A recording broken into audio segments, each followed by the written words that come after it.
හොඳයි සුබ දවසක් වේවා කියලා ප්‍රාර්ථනා කරනවා. අදත් SLMP YouTube නාලිකාවත් එක්ක මේ වෙලාව එකතු වෙලා ඉන්න සියලුම දෙනාට.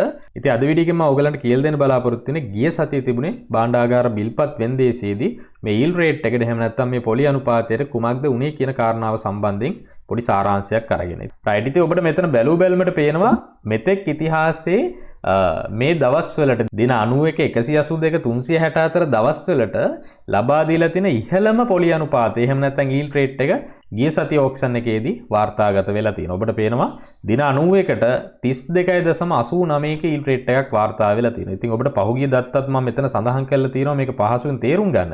ඔබට පේනවා 2022 7.12 තිබ්බ ඔක්ෂන් එකේදී තමයි සාමාන්‍යයෙන් 132.11ක ඉහළ පොලියක් ගෙව්වේ. ඉහළ yield rate එකක් ගෙව්වේ. නමුත් ඒකත් පහුගිය දවස්වල ටිකක් අඩු වෙගෙන ඇවිල්ලා නැවත මේක වැඩි වෙලා තියෙනවා 32.89 දක්වා. ඉතින් මෙතෙක් ඉතිහාසයේ භාණ්ඩාගාර බිල්පත් වලට ගෙවපු වැඩිම රේට් එක කිව්වත් අපි නිවැරදි. ඒ වගේම දින 182කට ගත්තත් 31.28ක ඉහළ සාමාන්‍යයෙන් yield rate එකක් මේගොල්ලෝ ලබා දෙන්න තීරණය කරලා තියෙනවා. ඒ වගේම තමයි දින 364ට ගත්තත් 30 පන්නලා මේ පාර ඔන්න අපිට ලැබිලා තියෙනවා. සාමාන්‍යයෙන් දින 364කට රේට් එක 30 පන්නලා ලැබිච්ච පළවෙනි අවස්ථාව කිව්වත් අපිට මෙතන නිවැරදි.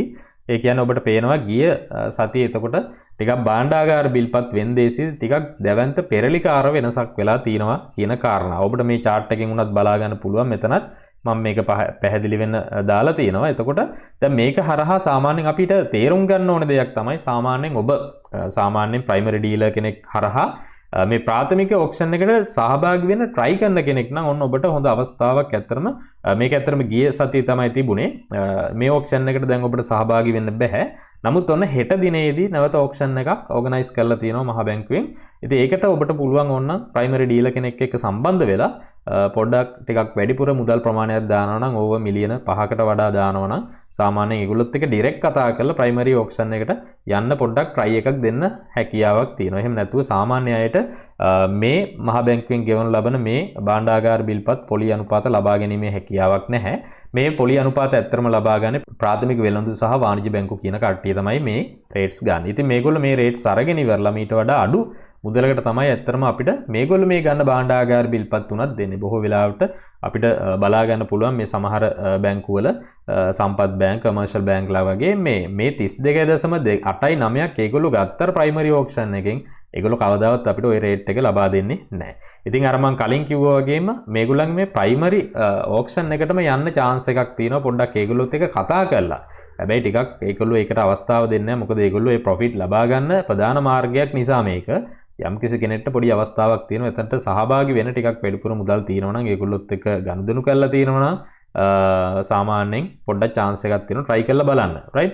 එහෙම ඇරෙන සාමාන්‍ය අයට සාමාන්‍ය මේ රේට් එක ලබා ගැනීමේ හැකියාවක් නැහැ. ඒක මම නැවතත් කියන්නේ ඒකයි. ඉතින් ඒ වගේම තමයි අපි දැනගන්න ඕනේ දැන් මේක හරහා ඇත්තටම අපේ ස්ථාවර තැන්පතු වලට බලපෑමක් වෙනවද නැද්ද කියන කාරණාව. ඉතින් මේ වීඩියෝ එක බලන හැමෝගෙම අරමුණ තමයි ඒක.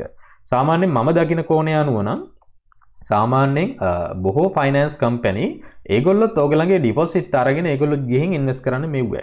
රයිට් මේ වගේ ටිකක් අවදානම් ශුන්‍ය එහෙම නැත්නම් අවදානම ඉතාමත් අඩුවෙන් තියෙන රජයේ සිකියුරිටිස් වල තමයි ඒගොල්ලොත් ඉන්වෙස්ට් කරන්නේ. ඒගොල්ලොත් ඉන්වෙස්ට් කරලා එතනින් ලබා ගන්න බෙනිෆිට් එක තමයි ඒගොල්ලෝ ප්‍රොෆිට් එකක් විදිහට කන්වර්ට් කරගන්නේ. ඉතින් ඒක හරහා ඒගොල්ලන්ට ටිකක් වැඩිපුර මුදලක් ගන්න පුළුවන් නිසා සමහර විට ටිකක් ස්ථාවර තැන්පතු වලටත් පොඩ්ඩක් වැඩිපුර පොලියක් ලබා දීලා ඉවර වෙලා ඕගලන්ගේ ස්ථාවර තැන්පතු ලබා ගැනීමේ හැකියාවක් තියෙනවා.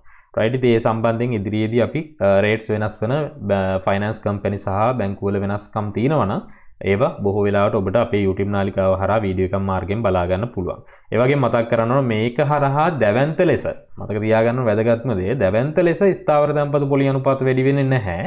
මොකද සාමාන්‍යයෙන් මහ බැංකු නියෝගයක් එහෙම නැත්නම් මහ බැංකුවේ මොනිටර් පොලිසි එකක් කරහා තමයි බොහෝ වෙලාවට FD රේට්ස් මේක ඩිෆෙන්ඩ් වෙන්නේ.